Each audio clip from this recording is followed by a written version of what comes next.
여러분, 오늘 들려드릴 이야기는 정말 믿기 어려우실 텐데요. 40년간 시어머니를 극진히 모신 며느리가 있었습니다. 새벽부터 밤까지 쉴 틈 없이 집안일을 하고 병수발을 들고 온갖 구박을 참아가며 살았던 여자였죠. 그런데 이 며느리가 하루아침에 도둑 누명을 쓰고 집에서 쫓겨났습니다. 더 충격적인 건 그 뒤에 숨겨진 100억짜리 비밀과 며느리가 벌인 소름 끼치는 복수인데요. 과연 무슨 일이 있었을까요? 새벽 5시, 김영희 씨는 오늘도 어김없이 부엌에 섰습니다. 88세 시어머니 황순자 씨의 아침상을 차리기 위해서였죠. 40년간 단 하루도 빠짐없이 반복된 일상이었습니다. 영희 씨는 정성스럽게 죽을 끓이고 반찬을 정갈하게 담았어요. 시어머니의 까다로운 입맛을 40년간 맞춰왔거든요. 조금이라도 마음에 안 들면 상을 엎어버리는 시어머니였으니까요. 흥, 또 이런 걸 해왔어. 죽이 너무 되직해. 죄송합니다, 어머님. 다시 끓여올게요. 시어머니는 오늘도 트집을 잡았고 영희 씨는 익숙한 듯 고개를 숙였습니다. 부엌으로 돌아와 다시 죽을 끓이는 영희 씨의 얼굴에는 40년의 세월이 고스란히 새겨져 있었어요. 주름과 기미로 가득한 얼굴, 거칠어진 손, 모두 시어머니를 모시며 생긴 흔적들이었습니다. 62세가 된 영희 씨가 이 집에 시집 온 건 42년 전이었습니다. 당시 22살의 꽃다운 나이였죠. 남편 박민수 씨는 평범한 회사원이었고 시어머니 황순자 씨는 남편을 일찍 여의고 혼자 아들을 키운 분이었어요. 시집살이는 첫날부터 험난했습니다. 시어머니는 며느리를 며느리가 아닌 하인처럼 대했거든요. 하지만 영희 씨의 남편은 전혀 도움이 되지 않았어요. 영희야, 우리 어머니 나이가 많으신데 좀 이해해줘. 그렇게 40년이 흘렀습니다. 영희 씨는 자식도 낳지 못했어요. 시어머니가 임신할 시간도 주지 않았거든요. 항상 집안일과 병수발에 매달려야 했으니까요. 다시 죽을 끓여 올렸고 시어머니는 그런대로 먹을 만하다며 불평했습니다. 식사가 끝날 때까지 영희 씨는 방문 밖에서 기다렸어요. 혹시라도 시어머니가 부를까 봐요. 하지만 그날은 달랐습니다. 야, 내 금반지 어디 갔어? 내가 서랍에 넣어둔 금반지가 없어졌어. 어머님, 저는 금반지를 본 적도 없는데요. 하지만 시어머니는 듣지 않았습니다. 거짓말하지 마. 내가 훔쳐간 것 뻔해. 이 도둑년아. 영희 씨는 너무 황당해서 말문이 막혔습니다. 40년간 헌신적으로 모셨는데 도둑 취급을 당하다니요. 그때 퇴근하고 들어온 남편 민수 씨는 어머니의 말만 믿었습니다. 당신 어머니 금반지 어디 뒀어? 영희 씨는 남편이라도 자신을 믿어주길 바랐습니다. 하지만 남편은 듣지 않았어요. 평생 어머니 편만 들어온 남자였으니까요. 그 순간 영희 씨는 깨달았습니다. 40년간 자신이 뭘 위해 살아왔는지, 이 집에서 자신의 존재가 뭐였는지를요. 시어머니는 경찰에 신고하겠다며 소리쳤고 영희 씨는 그제야 모든 게 계획된 것임을 눈치챘습니다. 당장 이 집에서 나가. 그날 밤 영희 씨는 쫓겨나다시피 집을 나왔습니다. 40년간 살던 집에서 단 하나의 짐도 제대로 챙기지 못한 채로요. 밤거리를 터벅터벅 걷는 영희 씨는 눈물도 나오지 않았다고 합니다. 너무 황당하고 억울해서 울 기력조차 없었다고 해요. 평생 모은 돈이 거의 없던 영희 씨가 겨우 찾아간 곳은 월 30만 원짜리 고시원이었습니다. 좁은 방에 앉아있던 영희 씨는 아직 몰랐습니다. 자신을 쫓아낸 시어머니가 숨기고 있는 엄청난 비밀을요. 그리고 그 비밀이 자신의 인생을 완전히 바꿔놓을 거라는 것도요. 여러분, 이 이야기는 여기서 끝이 아닙니다. 아니, 이제 시작이에요. 40년간 참고 견뎌온 여자가 마침내 자신의 권리를 찾아가는 처절하면서도 통쾌한 복수극이 펼쳐질 테니까요. 영희 씨가 집을 나온 지 일주일이 지났습니다. 고시원에서 라면으로 끼니를 때우며 매일 눈물로 밤을 지새웠어요. 62세의 나이에 갈 곳도 의지할 사람도 없었거든요. 친정 부모님은 이미 오래전에 돌아가셨고 형제자매도 연락이 끊긴 지 오래였어요. 그런데 일주일 만에 남편에게서 문자가 왔습니다. 문자 우리 이제 이혼합시다. 겨우 7글자였습니다. 40년 결혼 생활이 단 7글자로 끝나는 순간이었어요. 영희 씨는 곧바로 남편에게 전화를 걸었습니다. 당신 도둑질했잖아요. 어머니가 거짓말하실 리 없어요. 그럼 당신은 나를 한 번이라도 사랑한 적이 있었어요? 돌아온 대답은 침묵이었습니다. 그날 밤 영희 씨는 처음으로 자살을 생각했다고 합니다. 62세의 나이에 아무것도 가진 게 없었으니까요. 며칠 후 이혼 서류가 도착했는데 재산 분할은 0원, 위자료도 0원이었습니다. 이유는 배우자의 부정행위였죠. 영희 씨는 구청 무료 법률 상담소를 찾아갔지만 증거가 없다는 이유로 도움을 받을 수 없었습니다. 증거가 없으면 어렵습니다. 영희 씨는 그날 하루 종일 거리를 헤맸습니다. 갈 곳도 할 일도 없었거든요. 62세의 나이, 경력도 없고 학력도 고졸이 전부인 영희 씨가 할 수 있는 일은 거의 없었어요. 10군데를 넘게 돌아다녔지만 나이가 너무 많다는 이유로 거절당했습니다. 그런데 일주일 후 시어머니에게서 전화가 왔습니다. 우리 민수가 재혼해야 하는데 내가 방해하면 안 되지. 영희 씨는 그제야 모든 게 계획된 것임을 확신했습니다. 시어머니가 자신을 쫓아내고 아들을 재혼시키려 한다는 것을요. 영희 씨는 그때 처음으로 분노를 느꼈습니다. 다음 날 영희 씨는 더 충격적인 소식을 들었어요. 시어머니가 동네방네 소문을 퍼뜨린 것이었습니다. 영희 씨를 완전히 매장시키려는 작전이었죠. 옛 이웃마저 영희 씨를 의심했습니다. 시어머니가 그렇게 말씀하시는데 영희 씨는 그날 밤 평생 처음으로 복수를 꿈꿨습니다. 하지만 영희 씨에게는 아무것도 없었어요. 바로 그때였습니다. 영희 씨의 인생을 완전히 바꿔놓을 우연한 만남이 찾아온 거예요. 다음 날 아침 고시원 복도에서 대학 동창 박선영을 만났습니다. 40년 만이었죠. 영희야, 여기서 뭐해? 나레이션 영희 씨는 그 자리에서 40년간 쌓였던 감정이 터져 나왔습니다. 선영 씨는 지금 변호사였어요. 영희 씨의 이야기를 듣고 크게 분노했습니다. 선영, 내가 한번 알아볼게. 그날부터 선영 씨의 조사가 시작됐습니다.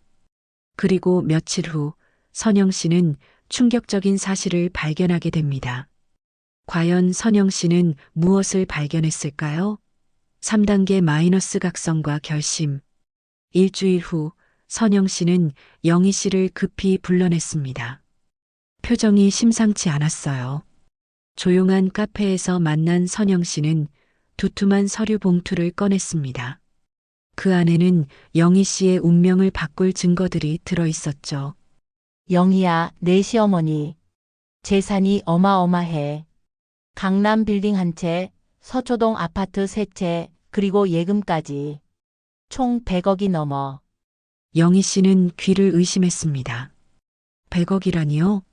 시어머니는 항상 돈이 없다고 했는데 말이죠. 선영 씨는 더 충격적인 사실을 밝혔습니다. 황순자 씨가 평생 재산을 숨기고 살았다는 것, 그리고 최근에 재산을 이전하려고 움직이고 있다는 것이었어요. 아들 명의가 아니라 재혼할세 며느리 명의로요. 처음부터 계획된 일이었어. 내가 40년을 헌신했는데도 시어머니는 너한테 한 푼도 주지 않으려고 했어.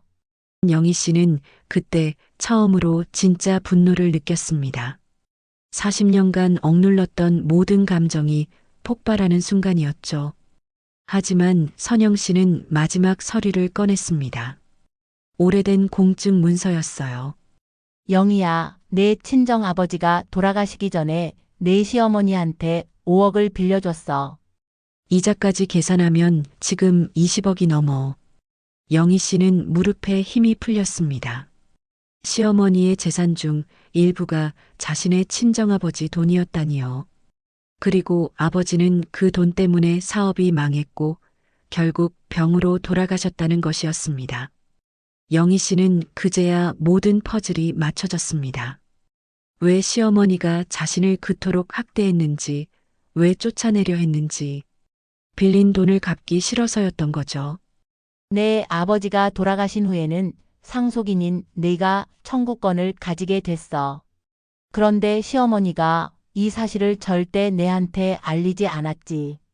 영희 씨는 온몸에 소름이 돋았습니다. 40년간 자신을 속이고 이용하고 학대한 시어머니의 진짜 얼굴을 본 거예요. 평생 처음으로 울부짖었습니다. 40년간 참았던 모든 감정이 터져나왔죠. 1시간 넘게 울고 난 후 영희 씨는 처음으로 단호한 표정을 지었습니다. 이번에는 내가 절대 물러서지 않을 거야. 선영 씨는 무료로 변호를 맡겠다고 했습니다. 이런 경우를 너무 많이 봤다며 평생 헌신한 며느리가 아무것도 못 받고 쫓겨나는 것을 이번에는 절대 그렇게 못 두겠다고 했죠. 그날 밤 영희 씨는 평생 처음으로 결심했습니다. 복수를 하기로요. 더 이상 40년 전의 순종적인 며느리가 아니었습니다. 다음 날 선영의 사무실에서 작전을 짰습니다. 일단 차용증부터 청구할 거야. 그리고 동시에 내 시어머니의 탈세 혐의도 조사할 거야. 영희 씨는 처음으로 희망을 느꼈습니다. 복수가 가능하다는 걸 알게 됐죠.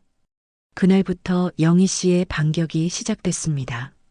선영 씨는 시어머니에게 내용 증명을 보냈습니다. 20억을 갚으라는 청구서였죠. 시어머니는 분노했습니다. 40년간 자신이 통제했던 며느리가 감히 대들다니요. 전화로 협박했지만 영희 씨는 더 이상 겁내지 않았습니다. 죽일 테면 죽이세요. 어차피 저는 이미 죽은 거나 마찬가지였어요. 40년간 당신 밑에서요.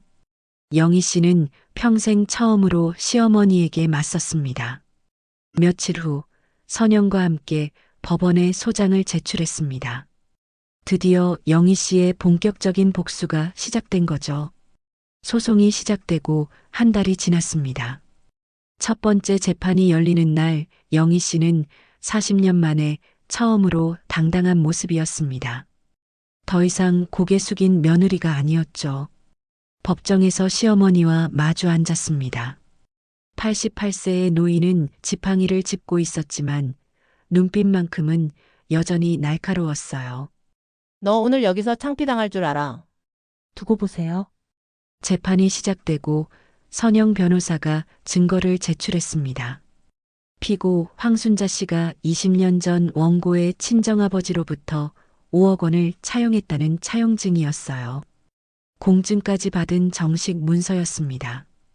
법정이 술렁였고 황순자 측 변호사는 소멸시효를 주장했지만 선영 씨는 지속적인 독촉으로 시효가 갱신됐다며 수십 장의 독촉장 기록을 제출했습니다. 영희 씨의 친정아버지는 돌아가시기 직전까지 끊임없이 독촉장을 보냈지만 황순자 씨는 한 푼도 갚지 않았던 거죠. 피고 측, 이 차용 사실을 인정하십니까? 첫 번째 공격이 성공했습니다. 황순자 씨는 차용 사실을 부정할 수 없었어요. 재판이 끝나고 법원을 나서는 영희 씨는 처음으로 홀가분함을 느꼈습니다. 하지만 시어머니의 반격도 만만치 않았습니다. 며칠 후 황순자 씨는 영희 씨를 명예훼손과 공갈죄로 고소했어요. 없는 빚을 있다고 우기며 협박했다는 거였죠. 더 큰 문제도 터졌습니다. 황순자 씨가 동네방네 소문을 퍼뜨린 거예요. 자신을 불쌍한 피해자로, 영희 씨를 악랄한 가해자로 만들었습니다. 아이고, 어른을 법정에 세우다니. 너무한 거 아니에요? 영희 씨는 억울했지만 아무도 진실을 들으려 하지 않았습니다. 모두가 88세 노인의 편만 들었죠. 상처받고 돌아온 영희 씨에게 선영 씨가 전화했습니다. 좋은 소식이 있다고요. 사무실에 도착한 영희 씨 앞에서 선영 씨는 환한 미소를 지었습니다. 밤새 조사한 끝에 황순자 씨의 탈세 증거를 찾아낸 거예요. 내 시어머니는 지난 20년간 부동산을 여러 번 사고 팔았어. 그런데 세금을 거의 안 냈어. 차명으로 거래하고 현금으로만 거래해서 흔적을 안 남겼거든. 황순자 씨는 매우 교활했습니다. 20년간 부동산을 사고 팔며 수십억을 벌었지만 세금은 한 푼도 내지 않았죠. 이걸 국세청에 제보하면 시어머니는 최소 50억 이상의 세금 폭탄을 맞게 되고 탈세는 범죄니까 형사처벌도 받을 거라고 선영 씨는 설명했습니다. 영희 씨는 복잡한 심경이었어요.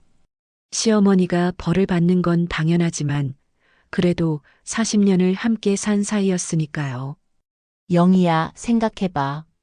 내 아버지는 이 사람 때문에 돌아가셨어. 영희 씨는 아버지의 마지막 모습을 떠올렸습니다. 병상에 누워 미안하다, 미안하다만 반복하시던 아버지의 모습을요. 영희 씨의 눈빛이 단호해졌습니다. 선영아, 국세청에 제보해. 지금 당장. 다음 날 선영 씨는 국세청에 황순자 씨의 탈세 증거를 제보했습니다. 증거가 명확했기 때문에 국세청은 즉시 조사에 착수했죠. 며칠 후 국세청 직원들이 황순자의 집을 방문했습니다. 정식 영장을 받고 온 국세청 직원들이 집안의 서류들을 뒤지기 시작했어요. 황순자 씨는 그제야 심각성을 깨달았습니다. 이번에는 며느리의 공격이 너무 정확했거든요. 급히 아들에게 전화했지만 모자는 서로를 바라보며 영희 씨를 과소평가했다는 걸 깨달았습니다. 그날 저녁 남편에게서 전화가 왔습니다. 당신 당장 국세청 신고 취소해. 어머니가 감옥 갈 수도 있어. 그건 황순자 씨가 저지른 범죄의 대가예요. 그럼 당신은 나를 한 번이라도 사랑한 적이 있었어요? 돌아온 대답은 침묵이었습니다. 박민수 씨, 이제 끝났어요. 이혼 서류에 도장 찍을게요. 대신 제가 받을 건 다 받고 갈 거예요. 영희 씨는 더 이상 40년 전의 그 약한 여자가 아니었습니다. 이제는 자신의 권리를 위해 당당히 싸울 줄 아는 강한 여자였죠. 며칠 후 두 번째 재판에서 선영 씨는 결정타를 날렸습니다. 피고 황순자 씨가 현재 국세청 세무조사를 받고 있으며 20년간 탈세한 것으로 드러났다고 밝힌 거예요. 재판장은 이를 재판에 참고하겠다고 했습니다. 황순자 씨는 그제야 깨달았습니다. 자신이 40년간 무시했던 며느리가 이렇게 강한 사람이었다는 것을요. 재판이 끝나고 복도에서 영희와 황순자가 마주쳤습니다. 내가 정말 이러려고? 황순자 씨, 제가 40년 동안 당한 걸 돌려받는 것 뿐이에요. 이제 끝까지 가볼 거예요. 영희 씨는 당당하게 법원을 나섰습니다. 40년 만에 처음으로 고개를 들고 걸을 수 있었죠. 하지만 여러분, 이야기는 여기서 끝이 아닙니다. 황순자 씨의 역습이 시작되려 하고 있었거든요. 영희 씨의 반격이 성공하는 듯 보였지만 황순자 씨는 절대 가만히 있지 않았습니다.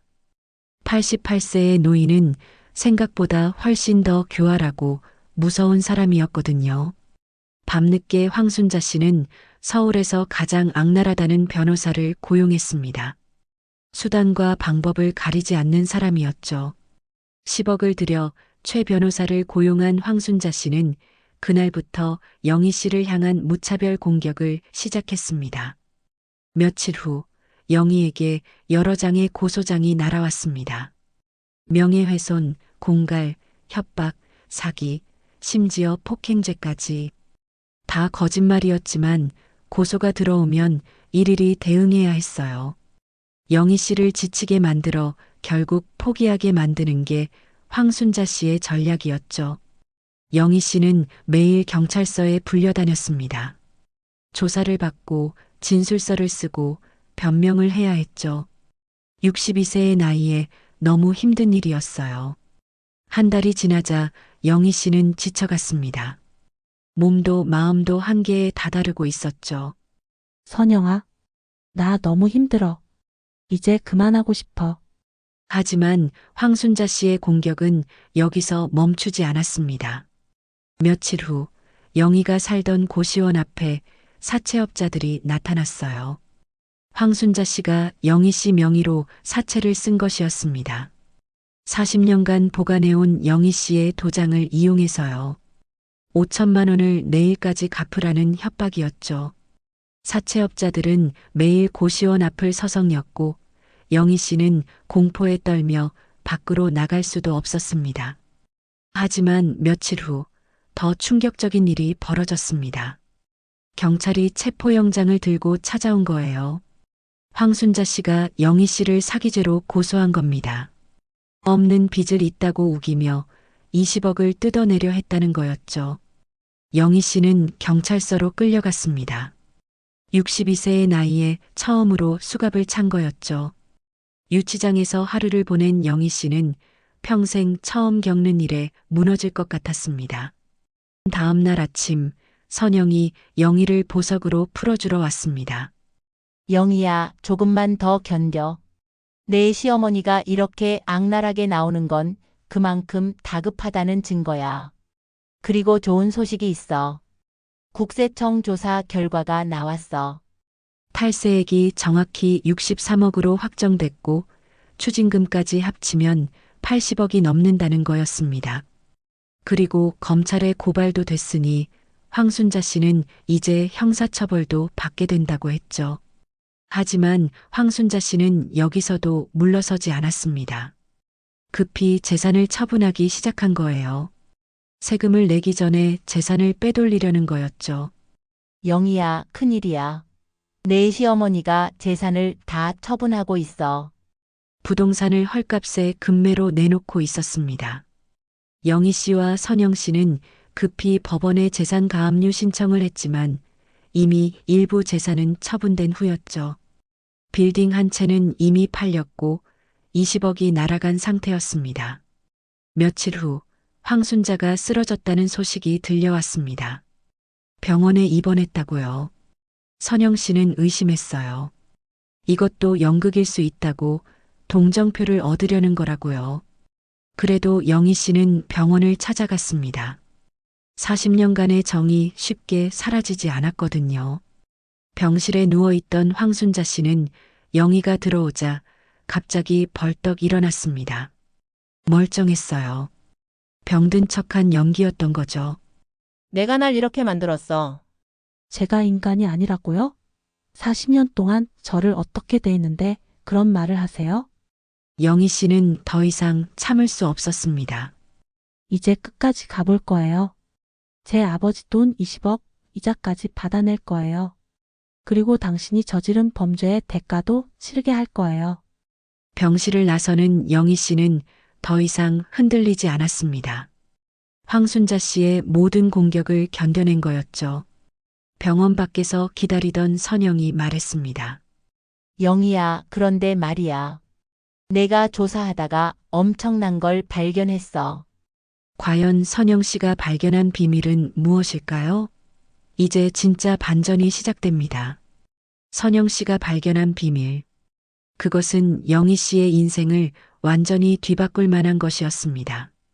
선영의 사무실에서 두툼한 서류 봉투를 펼친 선영 씨는 천천히 입을 열었어요. 영희야, 앉아. 너, 내가 황순자 씨의 친딸이야. 영희 씨는 충격으로 굳어버렸습니다. 선영 씨는 오래된 서류들을 보여주며 설명했어요.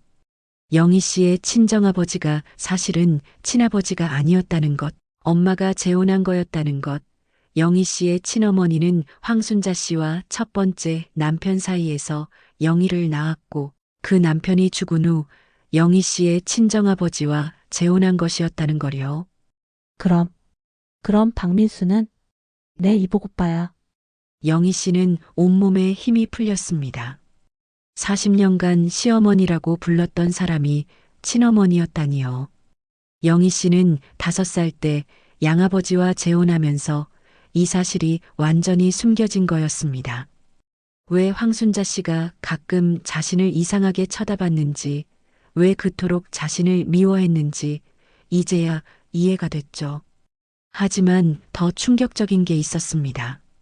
영희 씨의 친아버지 황순자 씨의 첫 번째 남편은 사고로 죽은 게 아니라 살해당한 거였어요. 그리고 용의자가 영희 씨의 양아버지였다는 거죠. 내 양아버지는 그를 죽이고 보험금을 챙긴 거야.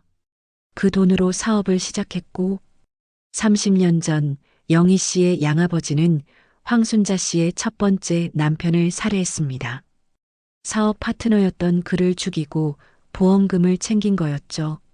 황순자 씨는 처음에는 몰랐지만 결혼하고 몇 년 후에 알게 됐어요. 그리고 복수하기로 결심한 거였습니다.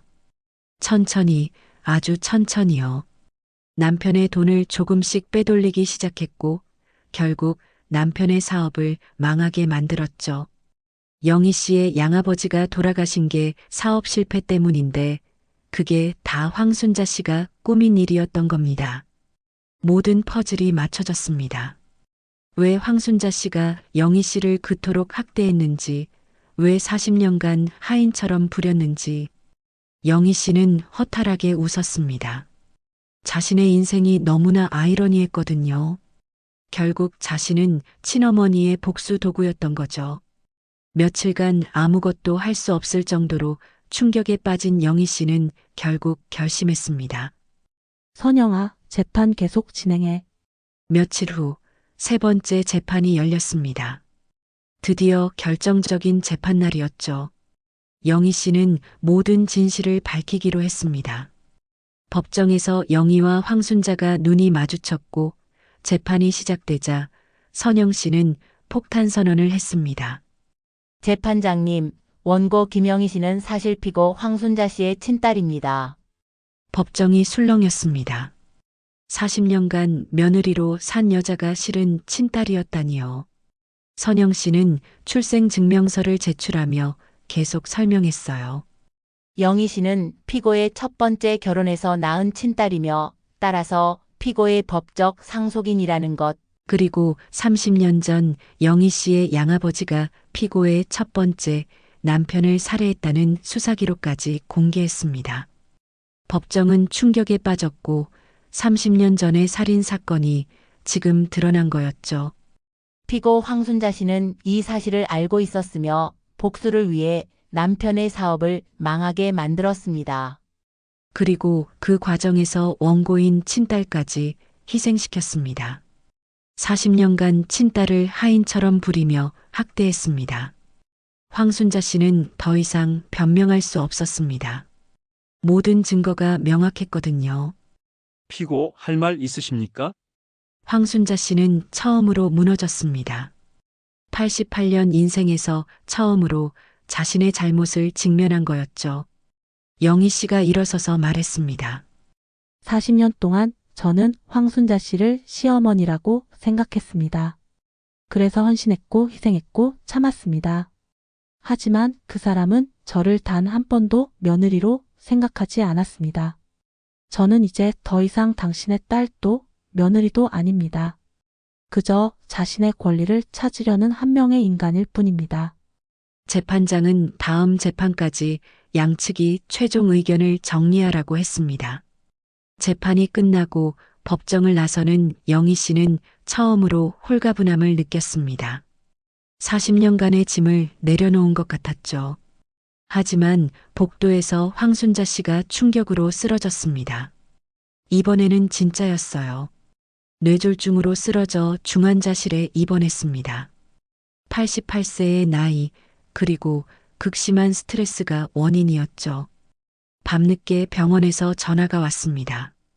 황순자 씨가 위독하다고 마지막으로 딸을 보고 싶다고 한다는 거였어요. 영희 씨는 고민했습니다. 가야 할까 말아야 할까? 결국 병원으로 향했습니다. 마지막이라는 말에 마음이 약해진 거였죠. 중환자실에 산소호흡기를 달고 누워있는 황순자 씨가 약한 목소리로 말했습니다. 영희야, 미안하다. 정말 미안하다. 황순자 씨는 눈물을 흘렸습니다. 88년 인생에서 처음으로 진심 어린 눈물이었죠. 30년 전의 이야기를 털어놨습니다. 남편이 자살했을 때 너무 외로웠고 돈도 없었다고, 그래서 양아버지를 이용했다고, 보험금을 받고 재혼해서 안정을 찾고 싶었다고요. 하지만 시간이 지나면서 자신이 너무 나쁜 짓을 한 것 같아서 차라리 모든 걸 잊고 싶었다고 했습니다. 죄책감을 잊기 위해 영희 씨를 더 학대했다고 고백했어요. 이걸 줄게. 금고 열쇠야. 거기에 모든 증거가 있어. 벌을 받고 싶어. 황순자 씨는 평생 처음으로 자신의 죄를 인정했습니다. 영희야, 엄마라고. 한 번만 엄마라고 불러줄 수 있어? 안 돼요. 저는 당신을 엄마라고 부를 수 없어요. 그 순간 심장박동 측정기가 삐 소리를 냈습니다. 의료진이 급히 달려왔고 영희 씨는 중환자실 밖으로 나왔습니다. 복도에서 뛰어온 민수 씨도 처음으로 사과했습니다. 평생 어머니 눈치만 보고 살았다고 영희 씨한테 잘해주고 싶었는데 용기가 없었다고요. 1시간 후 의사가 나와 황순자 씨가 돌아가셨다고 전했습니다. 88세의 나이로 세상을 떠난 거였죠. 마지막까지 딸의 용서를 받지 못한 채로요. 며칠 후 장례식은 조촐했습니다. 평생 많은 사람을 만났지만 정작 그녀를 진심으로 애도하는 사람은 없었죠. 장례식이 끝난 후 영희 씨는 황순자 씨의 집으로 가서 금고를 열었습니다. 안에는 30년간의 증거가 모두 들어 있었어요.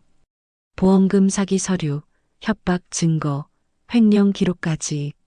그리고 금고 맨 밑에는 황순자 씨가 남긴 편지가 있었습니다. 편지에는 이렇게 적혀 있었습니다. 영희야, 40년간 정말 미안했다.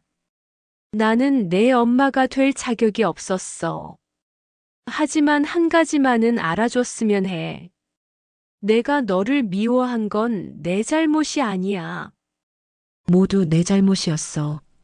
이 금고 안의 모든 증거를 가지고 내 권리를 찾아. 100억은 원래 내 거야. 그리고 부디 행복하게 살아줘. 나처럼 증오에 사로잡혀 살지 말고. 미안해, 그리고 사랑한다. 영희 씨는 편지를 읽으며 눈물을 흘렸습니다. 40년간의 원망, 슬픔, 그리고 묘한 안도감이 뒤섞인 눈물이었죠. 며칠 후 마지막 재판이 열렸습니다. 황순자 씨가 세상을 떠났지만 재판은 계속됐어요. 영희 씨의 권리를 찾기 위해서요. 선영 씨는 황순자 씨가 남긴 모든 증거를 제출했고 재판장은 판결을 내렸습니다. 고 황순자 씨의 모든 재산은 법적 상속인이자 보험금 수익자인 원고 김영희 씨에게 귀속됩니다. 총액 100억 원입니다. 또한 피고 측은 원고에게 정신적 피해에 대한 위자료 10억 원을 지불하라. 영희 씨는 마침내 승리했습니다. 40년 만에 자신의 권리를 되찾은 거였죠. 법원을 나서며 하늘을 올려다보는 영희 씨는 생각했습니다. 이제 다 끝났다고요. 황순자 씨가 쓰러진 지 일주일이 지났습니다. 그동안 영희 씨는 재판 준비에 집중했죠.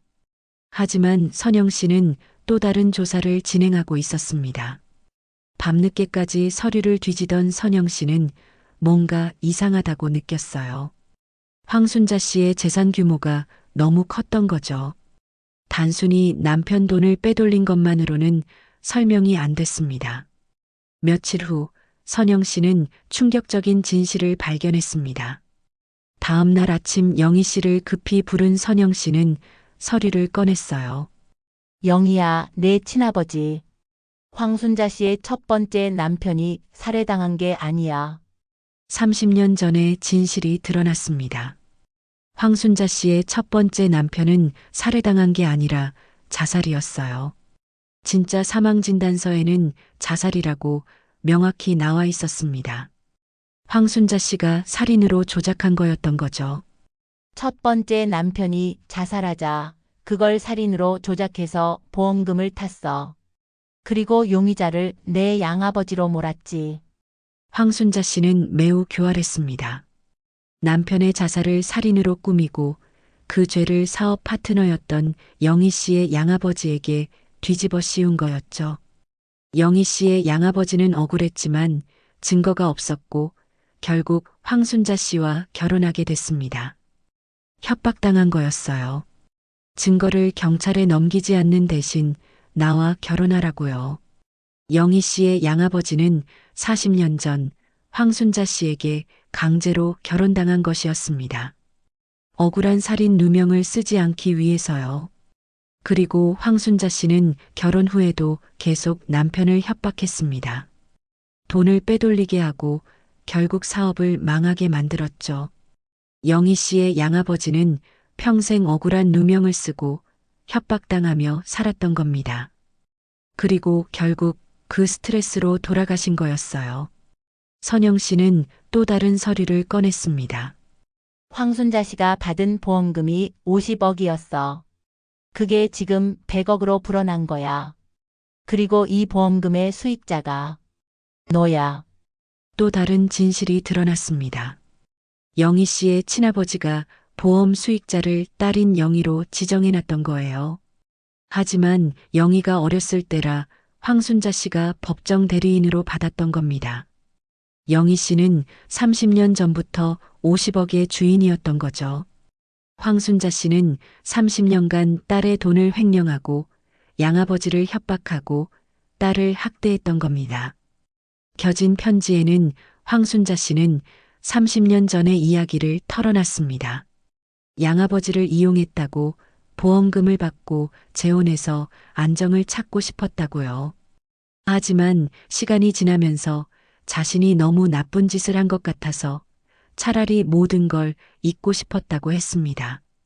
죄책감을 잊기 위해 영희 씨를 더 학대했다고 고백했어요. 며칠 후 마지막 재판이 열렸습니다. 선영 씨는 황순자 씨가 남긴 모든 증거를 제출했고 재판장은 판결을 내렸습니다. 고 황순자 씨의 모든 재산은 원고 김영희 씨에게 귀속된다고 총액 100억 원이라고 그리고 위자료 10억 원을 추가로 지불하라고요. 영희 씨는 마침내 승리했습니다. 40년 만에 자신의 권리를 되찾은 거였죠. 재판이 끝나고 6개월이 지났습니다.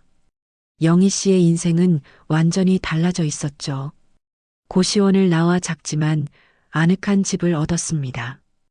62세에 처음으로 온전히 자신만의 공간을 가진 거였어요. 벽에는 돌아가신 양아버지의 사진을 가장 잘 보이는 곳에 걸어뒀습니다. 진실을 알고 나니 아버지가 얼마나 힘들게 사셨을지 더 잘 이해할 수 있었거든요. 며칠 후 은행에서 통장을 확인한 영희 씨의 표정은 복잡했습니다. 100억? 평생 상상도 못했던 돈이었지만 왜인지 허전했어요. 선영과 카페에서 만나 이야기를 나눴지만 62년을 남을 위해 살았던 영희 씨는 이제 뭘 해야 할지 잘 몰랐습니다. 하지만 영희 씨는 그냥 놀고만 있을 수 없었어요. 며칠 후 영희 씨는 가정폭력 피해 여성들을 위한 쉼터를 찾았습니다. 자신처럼 힘든 여성들을 돕고 싶었거든요. 쉼터를 찾아가 기부를 하고 싶다고 그리고 봉사활동도 하고 싶다고 말했습니다.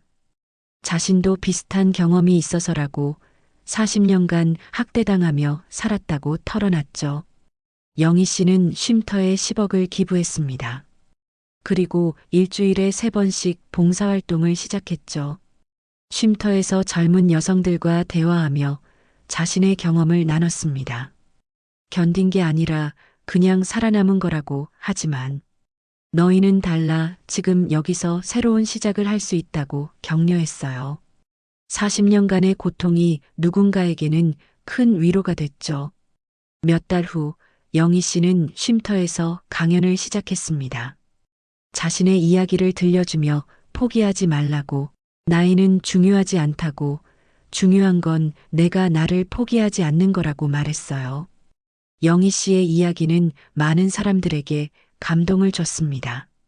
SNS에 퍼지기 시작했고 언론에서도 관심을 가졌죠. 한 방송사 PD가 찾아와 다큐멘터리를 만들고 싶다고 했습니다. 62세에 새로운 인생을 시작한 여성의 이야기를 더 많은 사람들에게 알리고 싶다고요. 영희 씨는 고민 끝에 승낙했습니다.